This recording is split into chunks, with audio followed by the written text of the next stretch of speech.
বৃষ্টির কারণে আবারও বাড়ছে ডেঙ্গুর প্রকোপ। হাসপাতালে ভর্তি হচ্ছেন নতুন রোগী। আরও জানাতে ময়মনসিংহ থেকে যোগ দিচ্ছেন সহকর্মী সুলতান মাহমুদ কনিক। যাচ্ছি তার কাছে।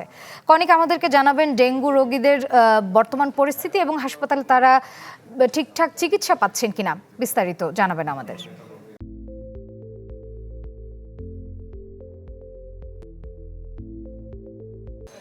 শ্রেয়া, বলে রাখি যে বৃষ্টিপাত হচ্ছে এবং গতকালকে তার আগের দিনেও ময়মনসিংহ নগরী সহ সব জায়গায় কিন্তু প্রচুর পরিমাণে বৃষ্টিপাত হয়েছে। এবং ময়মনসিংহ মেডিকেল কলেজ হাসপাতালের যে চিত্র, সেটি যদি আমি আপনাকে জানাতে চাই যে আজকের দিনে 29 জন যারা ডেঙ্গু আক্রান্ত হয়েছে তারা ভর্তি রয়েছেন ময়মনসিংহ মেডিকেল কলেজ হাসপাতালে।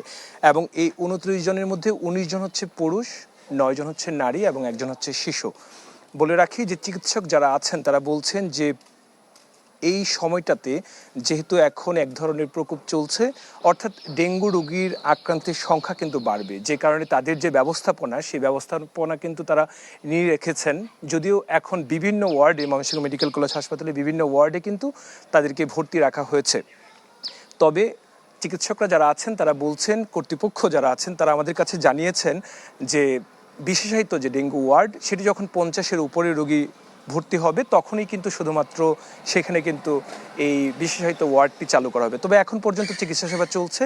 আর একটি বিষয় জানিয়ে রাখি যে এই সময়টাতে মানুষের সচেতনতার কোনো বিকল্প নেই।